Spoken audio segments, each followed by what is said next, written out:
Hello there, and welcome to the Sleeping Physicist. If you're someone who likes to unwind by thinking about stars, matter, and the quiet structure beneath reality, you're very much in the right place. Tonight, we'll let our attention drift gently into real physics and real discoveries. Some of what you'll hear may feel surprising, but all of it is grounded in what we've carefully learned about nature. And if you enjoy these slow explorations, you're welcome to like and subscribe. But for now, get comfortable, let your body rest, let your thoughts loosen their grip. And let's begin. What is energy made of according to quantum physics? When physicists talk about energy, the first thing they notice is that it never appears on its own. You never scoop it up, never isolate it on a table, never point to it the way you might point to a rock or a grain of sand. Instead, energy shows itself only through change. A moving object has it, a warm object carries it. We know energy by what it does, because it is always revealed through motion, temperature, radiation, or transformation. This is our first grounding. Energy is not encountered as a substance, but as a measurable aspect of physical behavior. When you watch a pendulum swing, or feel heat rise from a cup of tea, or notice light warming your skin, physics assigns numbers to these experiences. Those numbers are energy. They tell us how much motion is present, how much heat is stored, how much change can still occur. From the very beginning, energy is a bookkeeping tool. It keeps track of how systems evolve over time. This is why physicists say energy is conserved. Not because it is a thing that persists, but because the accounting never fails. The numbers always balance, even as the universe rearranges itself. This perspective already hints at something important. If energy were made of something, we might expect it to sit somewhere to have edges to occupy space. But instead, energy behaves more like a description. It is a property assigned to systems based on their state. A stretched spring has more energy than a relaxed one. A fast particle has more energy than a slow one. Nothing new has been added as a substance. Only the condition of the system has changed. You can think of it like altitude on a landscape. Altitude is real. It matters. It determines how water flows and how hard it is to climb. But altitude is not made of anything. It is a relationship between an object and the surface beneath it. In the same way, energy describes where a system sits among the possibilities allowed by physics. It tells us how much motion, change, or interaction is available without being a material ingredient itself. This way of thinking becomes unavoidable once we step toward quantum physics. Because at small scales, the question is no longer what energy is made of, but how energy is allowed to appear at all. And that realization follows inevitably from the simple fact we've just established. Energy is not a substance waiting to be broken apart. It is a rule-governed quantity, emerging from how the universe permits systems to exist and to change. Once energy is understood as something we measure rather than something we hold, classical physics offers a comforting intuition for how it behaves. In everyday life, energy seems tied to motion and position in very direct ways. A rolling ball carries energy because it is moving. A lifted stone carries energy because it could fall. These ideas are so familiar that they feel almost physical, as if energy were hiding inside objects, like a compressed spring waiting to be released. In this classical picture, energy appears smooth and continuous. You can add a little more speed to a bicycle, lift a box a little higher, warm water by a single degree. Energy seems endlessly divisible, capable of increasing or decreasing by any amount at all. This intuition works beautifully for the world of bridges, planets, engines, and waves on the ocean. It allows us to predict motion, design machines, and understand why things fall, roll, and collide the way they do. What matters here is that even in classical physics, energy is still not a material ingredient. The ball does not contain motion as a substance. The stone does not contain height. Instead, energy reflects relationships. Motion is a relationship between an object and time. Height is a relationship between an object and the gravitational field around it. Energy keeps score of these relationships in a way that lets physics remain consistent and predictive. You might imagine a perfectly frictionless world where a swinging pendulum never slows down. In that world, energy shifts endlessly between motion and position, back and forth, without ever disappearing. Nothing flows like a fluid from one place to another. Only the form of the energy changes.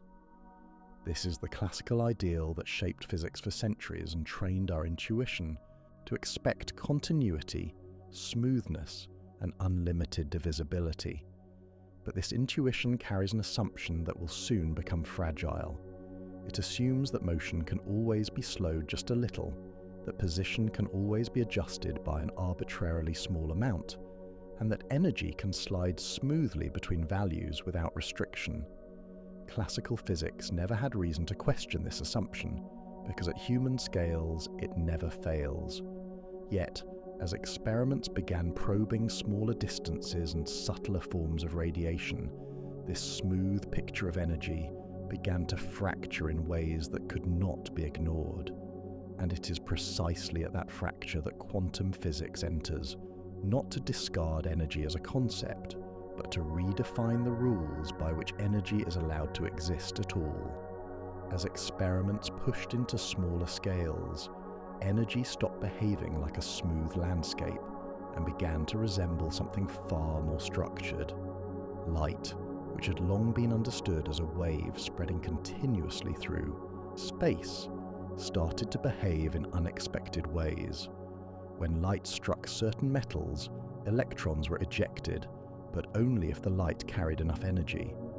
Brighter light did not help if its energy was too low. Something discrete was happening, something that classical smoothness could not explain. This was the moment when the question quietly changed. Energy was no longer just sliding between values. It was arriving in steps. Light seemed to deliver energy in fixed portions, each one indivisible. You could not take half of one. You could only receive it whole, or not at all. This was not a small correction to classical physics. It was a fundamental shift in how nature allowed energy to appear. Quantum physics did not begin by redefining what energy is made of. It began by imposing rules on how energy may exist. Certain energies were permitted, others were forbidden. Atoms absorbed and released energy only at specific values, producing sharp spectral lines instead of smooth rainbows. These patterns were not imperfections in measurement, they were signatures of a deeper structure. The classical idea that energy could be adjusted continuously turned out to be an approximation, useful but incomplete. At small scales, nature does not allow infinite flexibility. Energy behaves more like notes on a piano than positions on a sliding fingerboard. You may move from one note to another, but the space in between is silent. The sound changes not by gradual drift, but by transition. This realization forced physicists to abandon the search for energy as a hidden substance. Instead, energy became something defined by rules, by allowable states, by the structure of physical systems themselves. The question was no longer what energy is made of, but why systems are only allowed to have certain energies and not others. And once that door opened, it became clear that energy could not be understood on its own at all. It was inseparable from the systems that carried it, constrained by the same quantum laws that govern matter, light, and the fabric of reality itself. Once quantum physics made it clear that energy appears only in allowed amounts, another shift followed naturally. Energy could no longer be thought of as something an object simply possesses on its own.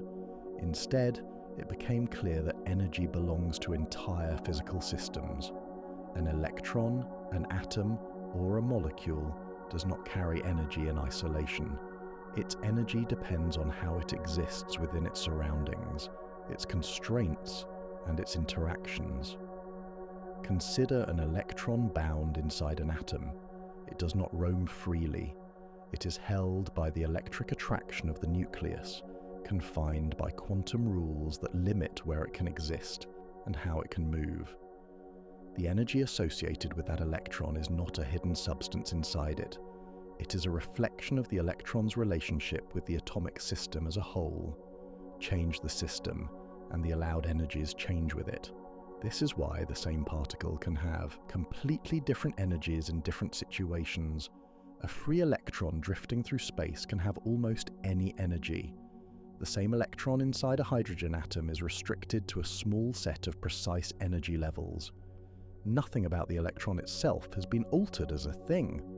What has changed is the structure of the system it belongs to. Energy emerges from that structure, not from the particle alone. You can picture this like a musical instrument. A violin string does not contain music as a substance. The notes it can produce depend on its length, tension, and how it is fixed at its ends. Change the instrument, and the same string produces different sounds. In quantum physics, particles play the role of strings, and physical systems define the instrument. Energy levels are the notes nature allows to be played. This perspective dissolves the idea that energy must be made of something tangible. Energy becomes a statement about possibility. It tells us which changes a system can undergo and which it cannot. It defines the menu of transitions available to matter and radiation, governed not by material ingredients, but by the deep rules that structure physical reality. And once energy is seen this way, as a property arising from the organization of systems, the next step becomes unavoidable.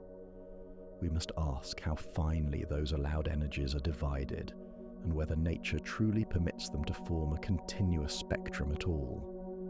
Once energy is understood as a property of systems rather than a material substance, quantum physics introduces its most counterintuitive rule. Energy is not just constrained by systems, it is quantized. This means it comes in discrete amounts, with no allowance for values in between. A system may possess one permitted energy or another, but never a fraction of what nature has forbidden.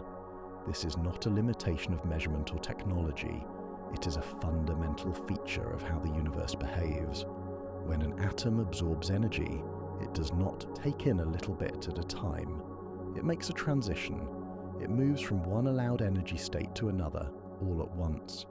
The difference between those states appears as a single packet of energy, exchanged with light or matter.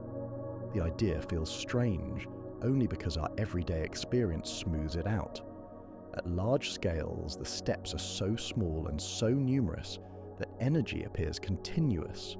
But at the scale of atoms, the steps are unmistakable. The universe insists on exactness.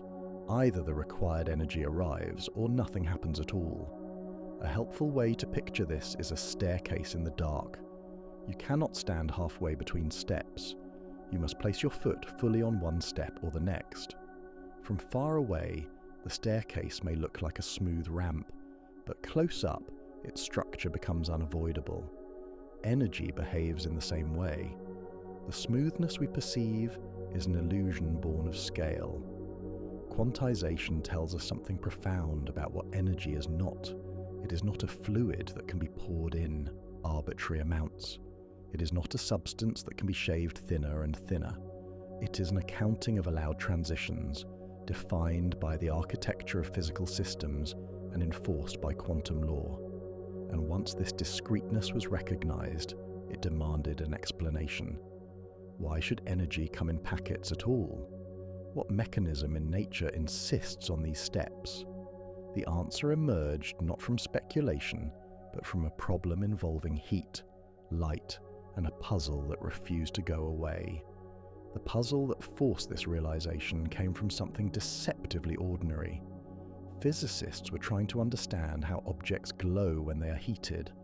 As metal warms, it emits light, first dull and red, then brighter and whiter. Classical physics predicted how this glow should behave, but the predictions ran straight into disaster. According to the equations, a hot object should emit infinite energy at high frequencies. Nature calmly and consistently refused to do so. This mismatch was not subtle, it was catastrophic. The equations worked beautifully at low frequencies and failed completely at high ones. No adjustment fixed the problem. Something fundamental was missing. In 1900, Max Planck proposed a solution that he himself found unsettling. He suggested that energy could not be emitted continuously. It could only be released in discrete packets, with the size of each packet tied directly to the frequency of the radiation.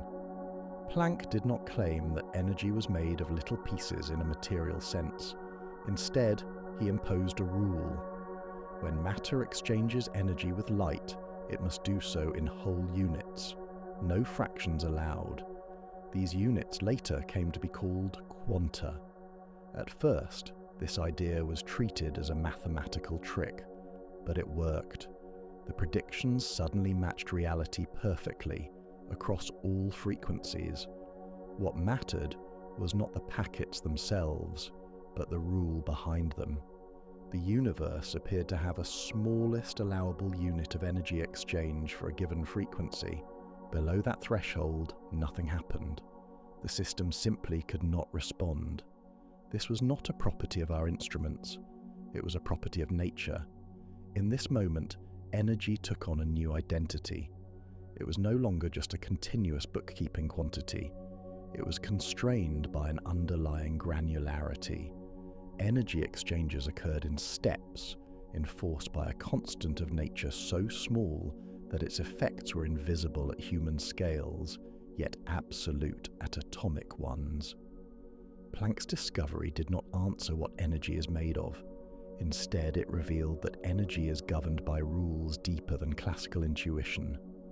Rules that would soon reshape our understanding of light, matter, and even empty space itself. Once energy was forced into discrete exchanges, light itself could no longer remain a smooth, continuous wave alone.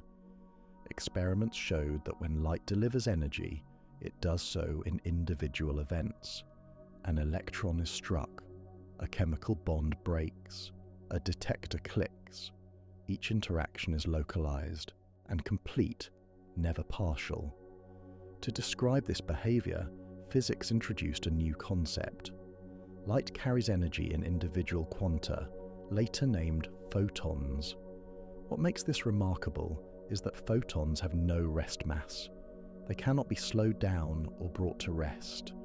They always move at the same speed through empty space, and yet they carry energy and momentum. This immediately breaks the intuition that energy must be tied to mass or material substance. Here is energy arriving without anything solid traveling with it. A photon is not a tiny particle of stuff in the usual sense. It is an event. It is the smallest possible interaction between light and matter. When an atom emits a photon, it is not ejecting a fragment of itself. It is transitioning between energy states, and the difference appears as a photon moving away. The energy is not contained inside an object. It is carried by the change itself. This reframes the question in a subtle but profound way. If energy can be transported without mass, then energy is not a material ingredient of particles. It is something that can exist as motion, as radiation, as interaction.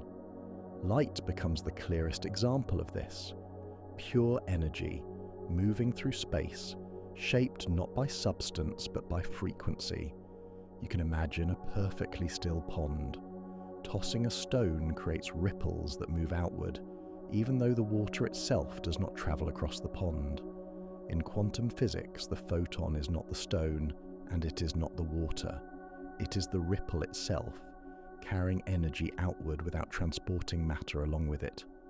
With photons, the idea that energy must be made of something tangible quietly dissolves. Energy reveals itself instead as a capacity for interaction, able to move through space independently of mass, guided by deeper rules that are still unfolding. Once photons entered the picture, energy revealed another unexpected feature. It was not the brightness of light that determined how much energy each photon carried. It was the frequency. Blue light delivers more energy per photon than red light, no matter how dim or intense the beam appears. This shifted the meaning of energy yet again, away from quantity of substance and toward pattern. Frequency describes how quickly something oscillates.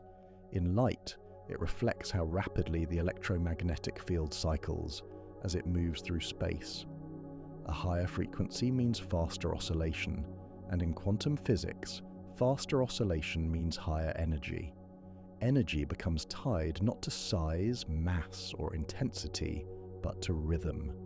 To increase energy, you do not add more material. You change the tempo of the field itself. This is why increasing brightness does not increase the energy of individual photons. It only increases how many photons arrive. The energy per photon is fixed by frequency alone.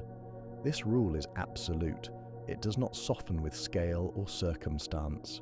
Nature enforces it precisely, every time light interacts with matter.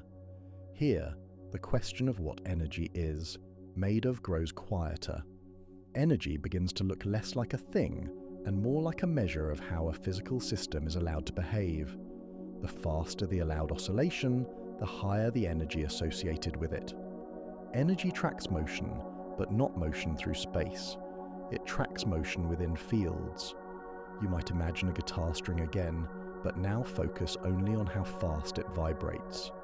A slow vibration produces a low note. A rapid vibration produces a high one. The string itself has not changed. What has changed is the pattern of motion it supports. In quantum physics, energy plays the role of pitch. It labels the tempo of activity permitted by nature. At this point, energy has lost nearly all resemblance to substance. It is not matter. It is not contained. It is not even carried in the usual sense. It is encoded in frequency, in timing, in the allowed patterns of oscillation that define how systems exist. And this realization prepares us for the next step, where even waves themselves begin to fade as physical objects, replaced by something quieter and more abstract.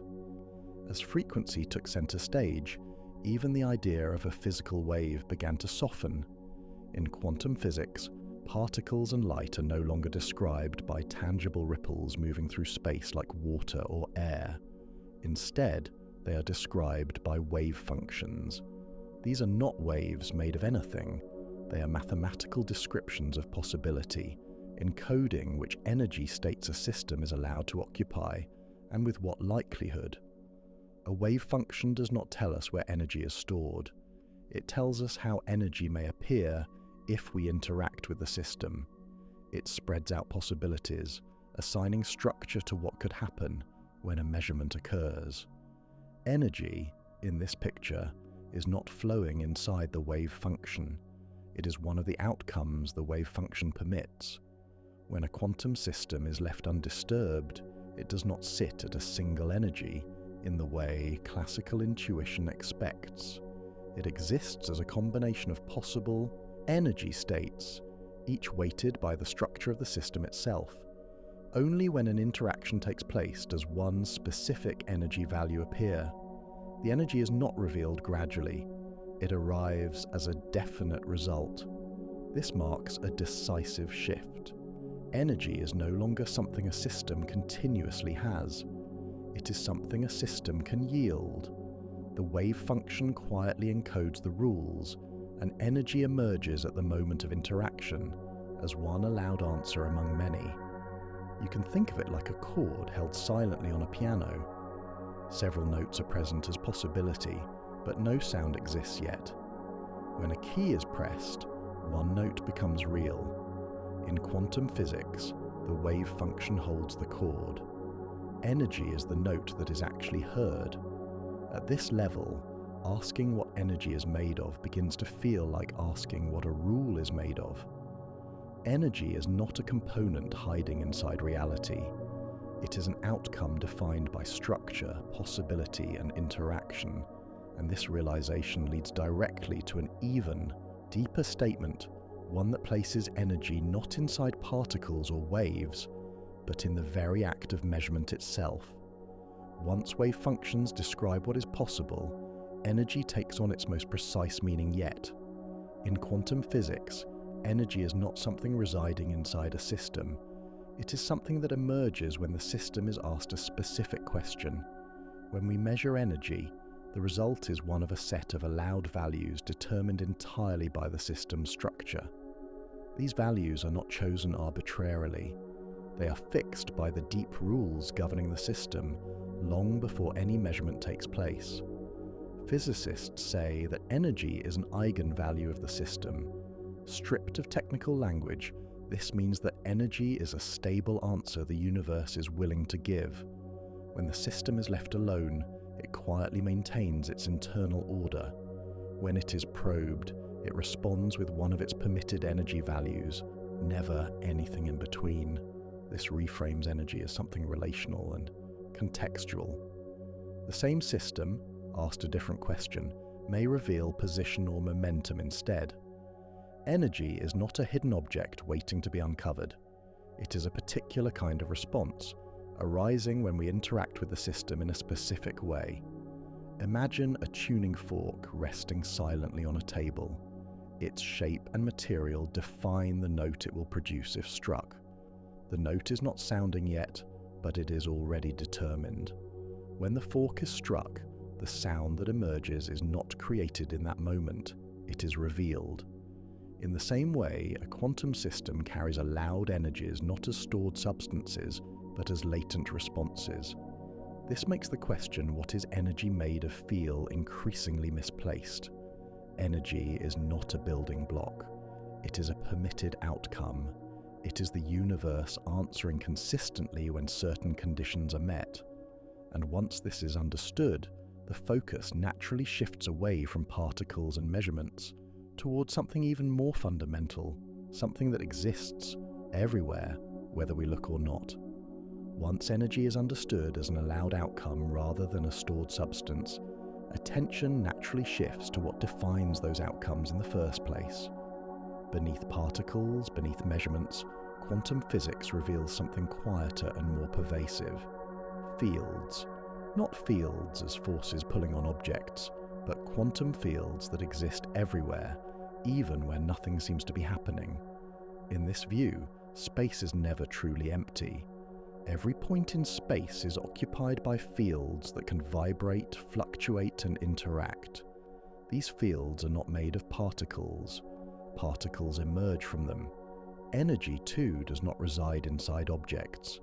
It appears when fields change, oscillate, or rearrange themselves according to quantum rules. A quantum field is like a perfectly stretched fabric filling all of space. Most of the time it lies calm, with no visible features. But when it vibrates in a particular way, something recognizable appears. A photon, an electron, a measurable amount of energy. What we call objects are patterns in this fabric, and energy is a measure of how those patterns behave. This reverses a long-held intuition. Instead of particles carrying energy through space, space itself carries the capacity for energy. The fields define what kinds of excitations are possible and how much energy each excitation can have. Energy belongs to the activity of fields, not to isolated things. Here, the question of what energy is made of becomes almost silent. Energy is not a component layered on top of reality. It is a description of how deeply a field is disturbed, how fast it oscillates, how strongly it interacts. Energy measures the intensity of change within the fields that underlie everything we observe. And once fields take center stage, particles themselves lose their status as fundamental objects. They become something else entirely, something that makes energy feel less like a possession and more like a pattern. Once fields are understood as the underlying reality, particles take on a new meaning. An electron is no longer a tiny object carrying energy inside itself. It is a localized excitation of the electron field, a specific way that field is allowed to vibrate. The same is true for photons, quarks, and every other particle we have ever detected. They are not ingredients of the universe, they are events within it. Energy, in this picture, measures how strongly a field is excited. A low-energy particle corresponds to a gentle, minimal disturbance. A high-energy particle corresponds to a more intense, faster oscillation of the same field. Nothing additional has been added. No substance has been inserted. Only the pattern of motion within the field has changed. This is why particles can be created and destroyed without violating any physical law. When enough energy is supplied to a field, a new excitation can appear. When an excitation relaxes, energy is released back into the field, often as radiation. Energy is conserved not because objects persist, but because the total activity of the fields remains balanced. You can imagine a calm ocean extending endlessly in all directions. A wave rises briefly, travels, and then fades back into the water. The wave is not made of something separate from the ocean. It is the ocean, temporarily organized into a pattern.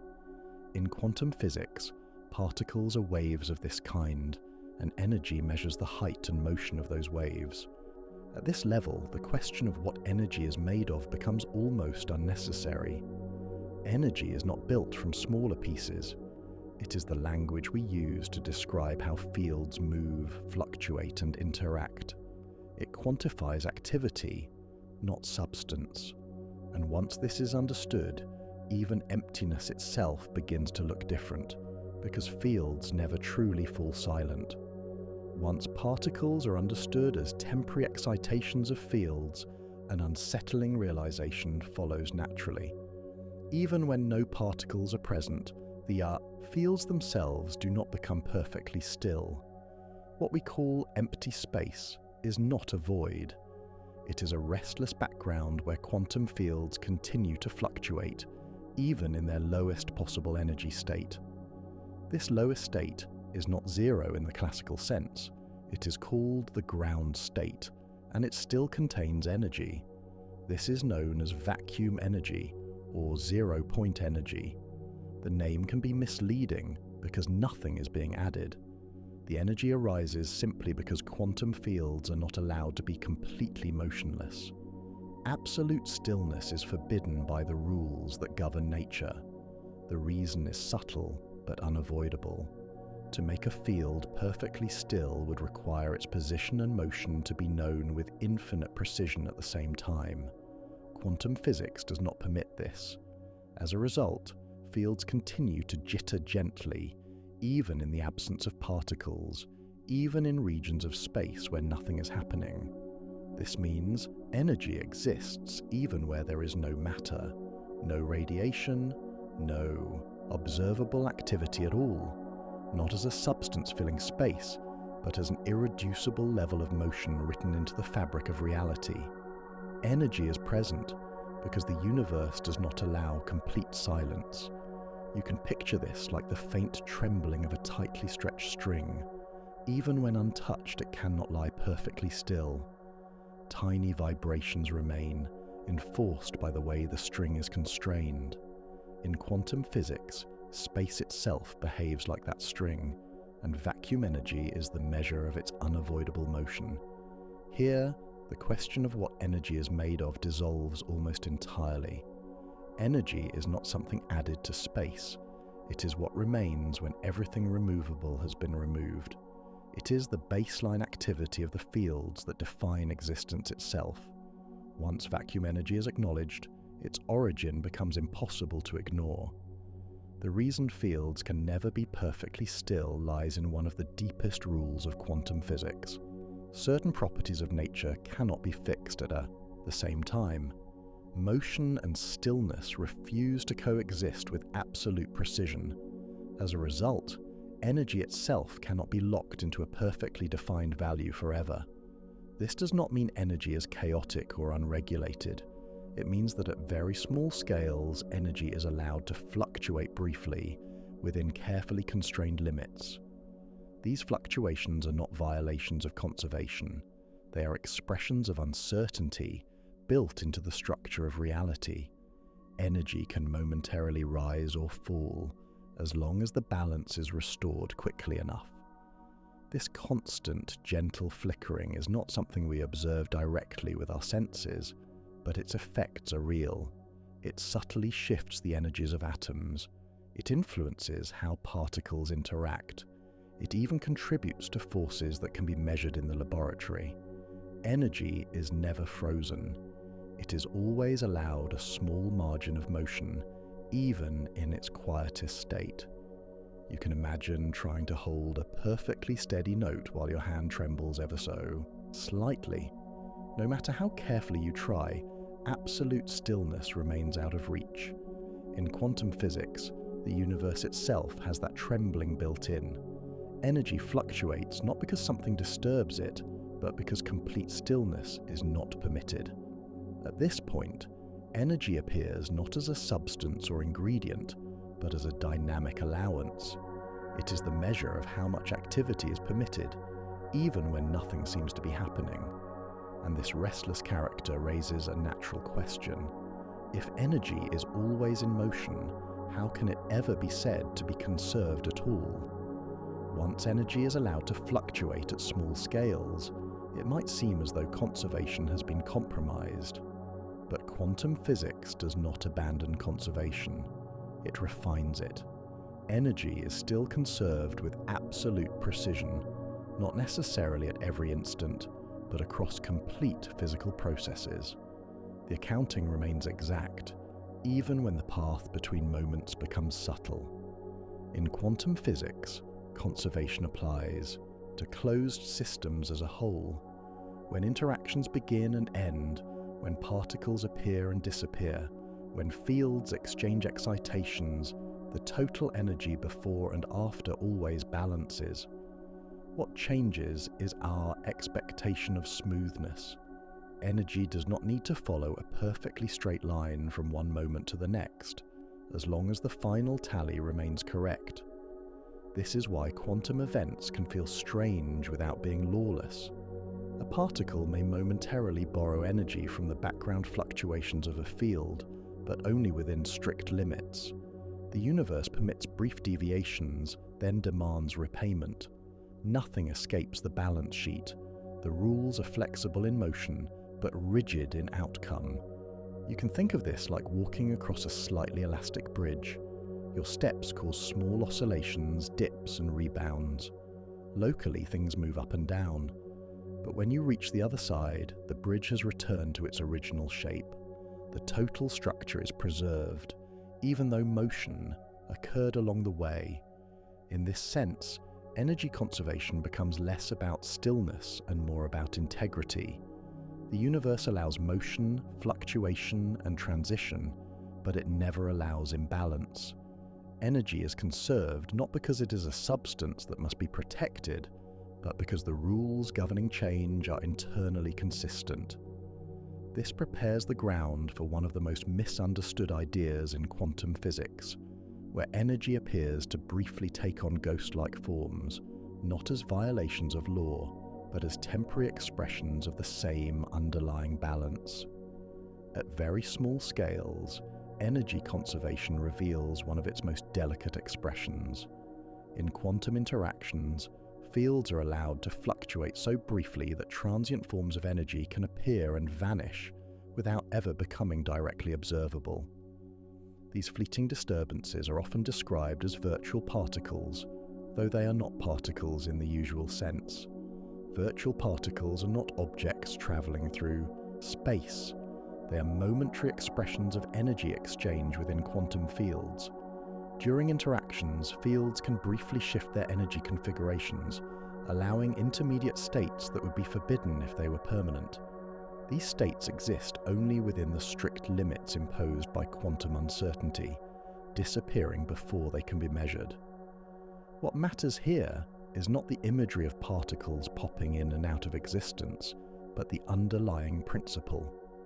energy can momentarily redistribute itself within a system as part of an interaction, as long as the total balance is restored. These fluctuations are internal bookkeeping steps, not violations of physical law. This is why virtual particles are never detected directly. They leave no lasting trace. Their presence is inferred only through their effects on measurable outcomes, such as subtle shifts in forces or interaction strengths. Energy, in this context, is not something that appears freely. It is something that briefly reconfigures itself as systems negotiate transitions. You might imagine two people exchanging an object in the dark, momentarily passing it through intermediate positions that are never seen. What matters is that the exchange completes successfully. In quantum physics, energy follows a similar logic. Temporary configurations are permitted, not as realities unto themselves, but as steps within a lawful process. Here again, energy resists being described as a substance. It behaves instead like a constraint-aware activity, allowed to flex briefly, then required to settle back into balance. And this subtle flexibility leads naturally to one of the most famous insights in physics, where energy and mass are revealed as different expressions of the same underlying quantity. With these fleeting rearrangements of energy in mind, the relationship between energy and mass takes on a quieter, deeper meaning. The famous idea that mass and energy are equivalent is often imagined as a dramatic conversion, matter exploding into light. But in quantum physics, the equivalence runs more gently and more continuously than that image suggests. Mass is not a separate substance that can be swapped for energy. It is itself a form of energy, arising from how fields are organized and how strongly they interact. A particle's mass reflects the minimum energy required for that excitation of a field to exist at all. Even when a particle is perfectly still, its mass represents stored energy in the structure of the field itself. From this perspective, mass is not what energy turns into. Mass is energy already constrained into a stable pattern. When a particle is created, energy has not been transformed into matter in a mystical sense. Energy has settled into a configuration that resists change, one that persists through time as a recognizable particle. This is why creating massive particles requires enormous energy. The universe demands payment to lock energy into form. And when those forms decay or interact, energy is not released from inside them like a hidden fuel. It is redistributed as the fields relax into different patterns. You can picture this like shaping a stiff wave on a rope. Holding the wave in place requires constant tension. The shape itself represents stored effort. In quantum physics, mass is like that held shape, a persistent excitation whose energy is bound into stability. Seen this way, energy is never truly converted into something else. It is always energy, sometimes moving freely, sometimes bound into mass, sometimes flickering through fields too briefly to be seen. The difference lies not in composition, but in arrangement, and this leads to a final reframing, where the question what energy is made of gives way to a more precise understanding of what energy actually is. By this point, energy has steadily slipped out of every container we tried to place it in. It is not lodged inside particles, it is not carried as a substance through space. It is not even something that exists continuously in a fixed form. Instead, energy reveals itself as process, as activity, as the permitted ways change can occur. In quantum physics, energy measures how systems evolve. It tells us how quickly fields oscillate, how strongly they interact, how stable or unstable a configuration may be. Energy is not a thing a system owns. It is a description of what the system is doing and what it is capable of doing next. This is why energy only becomes definite when something happens. When a photon is absorbed, when a particle is created, when an atom transitions between states. Energy appears at the moment of interaction as a precise accounting of the change that has occurred. Between interactions, it exists as possibility, structured by the rules encoded in the fields. You might imagine a river not as water you can hold, but as flow itself. The river is defined by motion, by direction, by continuity of change. Trying to ask what the river is made of misses the point. In quantum physics, energy plays a similar role. It is the flow of physical possibility, constrained but never static. This understanding resolves a long-standing confusion. Energy is not hidden inside the universe like fuel in a tank. It is the language the universe uses to govern motion, interaction, and transformation. Energy is how physics keeps track of becoming, and with that realization, the original question begins to transform. Not because it was wrong to ask what energy is made of, but because quantum physics has shown that the most accurate answer may be that energy is not made of anything at all. At this stage, it becomes important to notice what quantum physics carefully avoids claiming. It does not say that energy is a mysterious substance hiding behind reality. It does not say that energy is consciousness, intention, or an unseen medium waiting to be revealed. These ideas may feel tempting when energy slips free of material form, but they are not supported by the physics itself. Quantum theory is precise about where energy appears and how it behaves. It shows that energy is quantized, conserved, and governed by strict mathematical structure. What it does not do is assign energy an independent existence apart from physical systems and interactions. Energy does not float freely, detached from fields, particles, or processes. It only has meaning within them. This distinction matters because misunderstanding it can turn clarity into confusion. Energy is not a universal essence or a background substance filling space with intention. Even vacuum energy is not a thing in itself. It is a property of quantum fields under constraint, defined by the rules that limit how still those fields can be. Quantum physics also does not say that energy can be manipulated arbitrarily by thought, belief, or observation alone. Measurement reveals energy values. It does not create them from nothing. The structure is already there, long before any observer arrives. The universe does not respond creatively to attention. It responds consistently to interaction. Seen this way, quantum physics strips energy of mythology while deepening its elegance. Energy becomes neither mystical nor mechanical. It becomes precise. It is the accounting of allowed change, enforced everywhere, without exception. And this careful restraint sets the stage for the final shift, where the original question reaches its most grounded and quietly transformative resolution. By following energy through quantum physics, the original question quietly reshapes itself. What began as an inquiry into composition becomes an insight into structure. Energy is not a substance waiting to be identified. It is the framework that determines how reality is allowed to move, interact, and transform. Quantum physics reveals a universe where the deepest level is not built from solid pieces, but from rules governing fields and their activity. Energy is the measure that keeps those rules consistent. It tells us which patterns can exist, how stable they are, and how they may change. It does not sit beneath reality like a foundation. It runs through reality like grammar through language, invisible but essential. This changes how matter itself is understood. Particles are no longer primary objects carrying energy around. They are expressions of energy already shaped by fields, constraints, and interactions.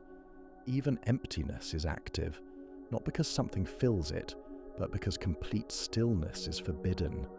Energy is present not as content, but as permission. Seen this way, the universe is not a collection of things energized from within. It is a continuous negotiation of allowed change. Energy is the quiet law that governs that negotiation, ensuring coherence without substance, stability without stillness, motion without material fuel. So when quantum physics answers the question of what energy is made of, it does so without naming an ingredient. It points, instead, to a deeper truth. Energy is not made of anything. Energy is how the universe keeps track of itself. After reaching this point, the idea of energy naturally connects to something just as fundamental: time. In quantum physics, energy and time are deeply linked, not as separate ingredients, but as partners in how change unfolds. Energy sets the pace at which systems evolve. Higher energy states change more rapidly. Lower energy states change more slowly. Energy, in this sense, is a clock built into matter and fields. This connection becomes clear when we look at unstable systems. An excited atom does not remain excited forever. Its energy determines how quickly it will change, how soon it will emit a photon and settle into a lower state. Energy is not pushing the process forward. It is defining how fast the process is allowed to happen. You can think of this like a stretched rubber band. The more tightly it is stretched, the quicker it snaps back when released. The energy stored in the stretch does not act as a substance inside the band. It sets the tempo of the return. In quantum physics, energy plays this same role everywhere, quietly governing rates, lifetimes, and rhythms. Here, energy becomes inseparable from time itself.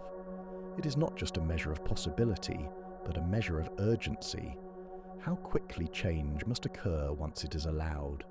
And this insight opens another layer, where energy begins to shape not only events, but the stability of reality itself. Energy does more than set the pace of change. It also determines whether change happens at all. One of the quiet miracles of the universe is that matter is stable. Atoms persist. Molecules form and endure. Structures last long enough for chemistry, planets, and life to emerge. This stability is not accidental. It is written directly into how energy organizes quantum systems. At the smallest scales, particles are restless. Fields fluctuate. Possibilities overlap. Nothing is perfectly still. And yet, despite this constant activity, atoms do not collapse, electrons do not spiral into nuclei, and matter does not dissolve into chaos. The reason lies in how energy levels are arranged and how deeply constrained they are. In an atom, electrons are bound to the nucleus by electric attraction, but they are also governed by quantum rules that restrict their allowed energies. There is a lowest energy state, a ground state, below which the electron cannot fall. Classical physics offered no such protection. A charged particle circling a nucleus should continuously lose energy and crash inward. Quantum physics forbids that outcome. The electron does not orbit like a planet. It exists in a stable energy configuration defined by the field structure of the atom. This minimum energy is not arbitrary. It emerges from the balance between confinement and motion. To localize an electron closer to the nucleus would require higher kinetic energy. To spread it out reduces attraction. The allowed energy. State represents a compromise enforced by quantum law. Energy, here, acts as a stabilizer. It defines a lowest resting pattern that matter cannot escape. The same principle extends far beyond atoms. In molecules, energy landscapes determine which arrangements of atoms are stable and which fall apart. Chemical bonds form because certain energy configurations are lower than others. Heat can break those bonds by supplying enough energy to escape the minimum. Without energy structure, chemistry would not exist. There would be no preference for one arrangement over another. Even at larger scales, stability remains an energy story. Stars shine because nuclear reactions move matter from higher energy configurations to lower ones, releasing energy in the process. Planets settle into orbits because those paths represent stable balances between motion and gravitational attraction. Energy governs not only movement, but endurance. What is striking is that stability does not require stillness. Atoms are not frozen. Electrons do not sit quietly in place. Fields continue to fluctuate, yet the overall pattern persists. Energy allows motion without collapse. It permits activity while preserving form. You might imagine a bowl with a marble resting at its bottom. The marble may jiggle slightly if the bowl is tapped, but it remains near the lowest point. The shape of the bowl defines stability. In quantum physics, energy landscapes play the role of that shape. Systems naturally settle into configurations that minimize energy, not because they seek rest, but because no lower option exists. This reframes energy yet again. Energy is not only a measure of change, it is a measure of resistance to change. Low energy states are stable not because nothing happens there, but because the rules of the universe allow nothing more economical. To change such a state requires work, input, effort. This is why matter does not spontaneously disassemble. It is why the universe has structure at all. Energy provides the scaffolding that holds patterns in place amid constant fluctuation. It defines valleys of persistence in a sea of possibility. At this level, the question of what energy is made of has fully transformed. Energy is not an ingredient mixed into matter. It is the organizing principle that allows matter to exist as something coherent and durable. It shapes the terrain on which reality moves, settles, and endures. And with that realization, a further question begins to emerge, quietly and inevitably. If energy defines stability and change so deeply, then what sets the total amount of energy the universe contains, and how that total shapes everything that follows? Energy does not only stabilize matter and set the pace of change, it is also deeply connected to something even more subtle and far-reaching. Symmetry. In physics, symmetries are not visual patterns. They are statements about what can change without altering the underlying behavior of the universe. And, remarkably, energy exists because one particular symmetry appears to hold everywhere we have ever looked. That symmetry is time translation symmetry. Put simply, the laws of physics do not care when an experiment is performed. The outcome of a physical process today will be the same tomorrow, or a million years from now, provided the conditions are the same. This quiet uniformity of time is not obvious. It is discovered, and it carries a profound consequence. Wherever the laws of physics do not change with time, energy must be conserved. This connection is not philosophical, it is exact. Energy conservation arises directly from the symmetry of time. If the universe behaved differently from one moment to the next, energy would not be conserved. The fact that energy remains balanced across all interactions tells us something deep about reality. Time itself has a consistent structure. In quantum physics, this relationship becomes even more intimate. Energy is the quantity that generates time evolution. It governs how quantum states change as time passes. A system with a well-defined energy evolves in a predictable rhythm. Its internal patterns repeat, interfere, and persist according to that energy. Change unfolds not arbitrarily, but in step with the system's energy structure. This means energy is not an add-on to physics. It is woven into the fabric of time itself. Without energy, there is no meaningful notion of evolution. Without time symmetry, energy would lose its defining role. The two exist together, reinforcing one another. You can imagine a perfectly steady metronome ticking in a quiet room. The regularity of its ticks defines rhythm. Now imagine that the rules governing the metronome subtly changed from one second to the next. The rhythm would fall apart. In the universe, energy plays the role of that steady rhythm. while time symmetry ensures that the rhythm remains coherent. This also explains why energy is conserved even in quantum processes that feel strange or counterintuitive. Superpositions, fluctuations, virtual states, and probabilistic outcomes all unfold within a framework that respects time symmetry. The details may be unpredictable, but the structure is not. Energy conservation holds because the universe does not favor one moment over another. Seen this way, energy becomes a kind of anchor. It is not something floating inside matter or fields. It is the consequence of a deeper regularity. The universe behaves consistently over time, and energy is the numerical expression of that consistency. This sheds new light on earlier ideas. When energy appears to fluctuate, it does so within limits that preserve time symmetry overall. When particles appear and disappear, they do so in ways that leave the deeper structure untouched. Energy is flexible locally because it is rigid globally. At this level, asking what energy is made of feels almost like asking what symmetry is made of. Energy is not constructed from smaller pieces. It emerges from invariance. It exists because the universe does not drift unpredictably from one set of rules to another.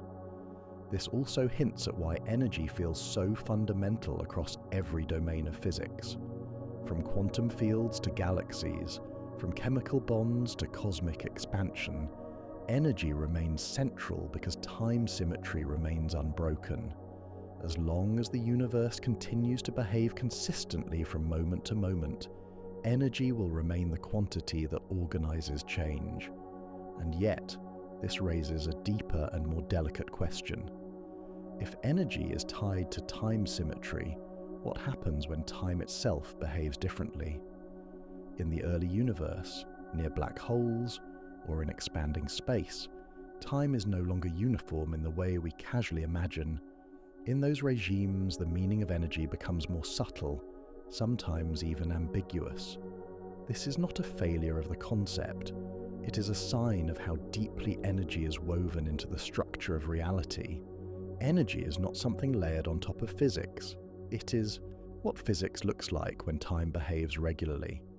With this understanding, energy appears less like a thing and more like a consequence of symmetry, a consequence of order, a consequence of the universe treating each moment as equivalent to the next. And from here, the path forward naturally leads into the largest scale of all, where energy, space, and time intertwine so completely that even conservation itself must be reconsidered in a broader cosmic context. When the discussion of energy reaches the scale of the universe itself, some of our most trusted intuitions begin to soften. On cosmic scales, space is not static. It expands.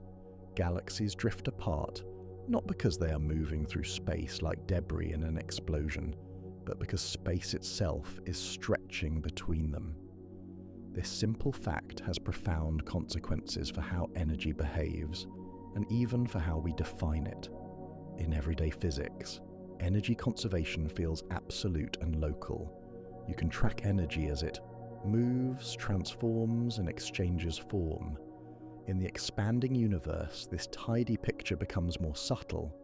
Light traveling through expanding space gradually loses energy. Its wavelength stretches, shifting toward lower frequencies in a process known as redshift. No interaction occurs. No particle absorbs the energy. And yet, the energy of the photon decreases. This does not mean that energy conservation has failed. It means the conditions under which energy conservation takes its familiar form no longer apply in the same way. Energy conservation relies on time symmetry, the idea that the laws of physics are the same at every moment. In an expanding universe, space-time itself evolves. The background against which physics unfolds is changing, and that change alters how energy is defined. In general relativity, energy is not always a globally conserved quantity. Locally, in small regions of space and time, energy behaves exactly as expected. But across the universe as a whole, there is no single universal clock that defines time everywhere at once. Without that global symmetry, energy cannot be assigned a single conserved total in the way we might hope. This is not a flaw, it is a clue. Energy is not something the universe contains like a fixed inventory. It is a concept that emerges when the conditions allow it. Where time behaves uniformly, energy conservation appears. Where space-time itself evolves, energy becomes contextual. This helps clarify why the early universe was so different. In its earliest moments, space expanded rapidly. Fields were far from equilibrium. Energy densities were enormous, but not in a way that maps cleanly onto modern intuition. Energy flowed into the creation of particles, structure, and even space itself, not from a pre-existing reservoir, but as part of the universe's unfolding dynamics. Here, energy looks less like a conserved substance and more like a bookkeeping method that adapts to context. It works beautifully where space-time is calm and regular. It becomes subtle and distributed, where space-time itself is dynamic. Energy is not lost in cosmic expansion. It simply ceases to be a globally meaningful quantity in the same way. You might imagine trying to keep track of distances on a rubber sheet that is being stretched while you measure it. Locally, rulers still work. Nearby points behave normally. But globally, the notion of total length becomes ambiguous. Energy in the expanding universe behaves similarly. It remains precise locally, even as its global meaning softens. This perspective reinforces everything quantum physics has already suggested. Energy is not a material ingredient. It is not stored in the universe like fuel in a tank. It is a relational quantity, dependent on structure, symmetry, and context. Where the structure changes, the meaning of energy changes with it. And yet, even here, energy remains indispensable. It still governs how structures form, how matter cools, how stars ignite, and how the universe evolves. It still tracks the flow of change, even if the ledger it uses must be rewritten for cosmic scales. At this level, energy becomes something like a language rather than an object, a language the universe uses to describe its own evolution under certain conditions. When the grammar changes, the language adapts. This does not diminish energy's role, it deepens it. Energy is not a universal substance present everywhere in the same way. It is a concept that arises wherever change can be compared across time. In an expanding universe, change itself is changing, and energy faithfully reflects that fact. From here, a final deepening becomes possible. If energy depends so strongly on structure, symmetry, and context, then perhaps the most accurate question is no longer what energy is made of, but why the universe is structured in a way that makes energy such a powerful and enduring idea at all. As everything we've explored settles, the question that began this journey no longer needs to be held tightly. Energy does not ask to be defined as a thing. It reveals itself as relationship, as structure, as the quiet rule that allows the universe to change without losing coherence. From fields that never fall completely silent, to patterns that persist just long enough to become matter, energy has shown itself not as substance, but as order in motion. Nothing here asks to be resolved further tonight. The universe continues doing exactly what it has always done, fields oscillating gently, energy flowing where it is permitted, time unfolding at its steady pace. Whether we attend to it or not, the balance holds. The patterns remain. If your thoughts feel slower now, that's natural. Physics, when followed carefully, has a way of easing the mind rather than filling it. You don't need to carry these ideas anywhere. They can rest exactly where they are, like stars still shining long after we stop looking up. Wherever you are listening from, may the space around you feel quiet and kind. May your breathing find its own rhythm. May the night or the moment you're in offer you the rest it's ready to give. Thank you for spending this time with the universe.